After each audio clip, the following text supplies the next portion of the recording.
Thanks for sitting with me, y'all. Okay, so I try to make these questions where y'all can make them kind of short, but we can still get some good information. So, I know that you did a lot of time while you. Oh, I'm sorry. My name is Jay Rene. I'm an independent black artist. I write for my own organization that I made with Dana Dane called Hip Hop Humanism, which is about community. And I have another platform called Prison Riot Radio, which is about supporting and helping our incarcerated brothers and sisters and formerly incarcerated. With their autism. Thank you. Right. Just rapping, poetry. Getting their story out, revolutionaries, monologues, poetry, just everything, you know. Trying to change the narrative when it comes to that. All right. Okay, so first I'm going to start with you, Rick. So I know that you did, you know, some time in the feds and stuff. So my question to you is, what kept you motivated while you were incarcerated? Well, I couldn't see my mom's son doing the rest of his life in prison.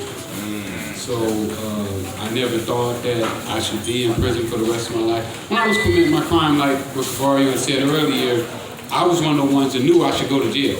Like, I'd already prepared to go to jail. Like, so when I went to jail, I couldn't cry because I was looking forward to it. You know, like, this is part of the game. Like, if you play the dope game, you go to jail. So I was always prepared to go to jail.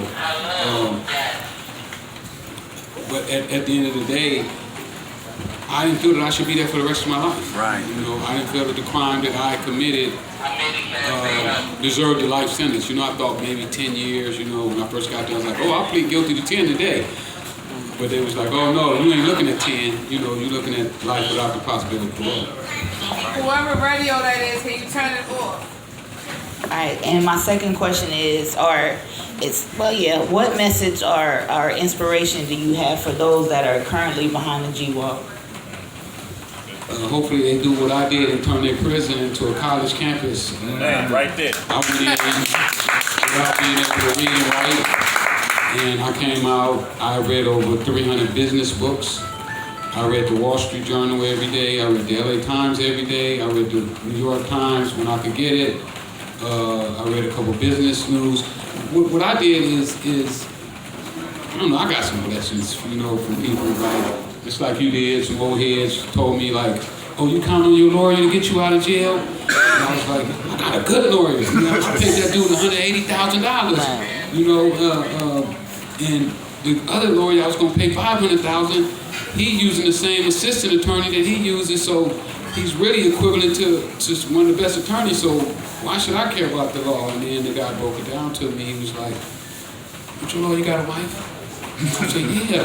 He said, do she get time? And I was like, of course she get time. He got kids? And I was like, yeah, he got kids.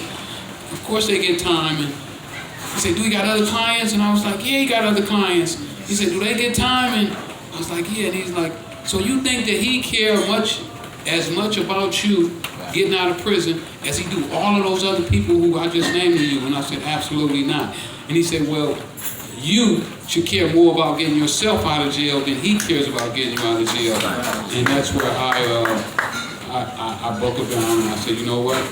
I'm gonna spend the same energy get myself out of jail that I did to get myself in jail. Hey. And I went to work. Hey. Let me tell you something. Let me tell you this though. This is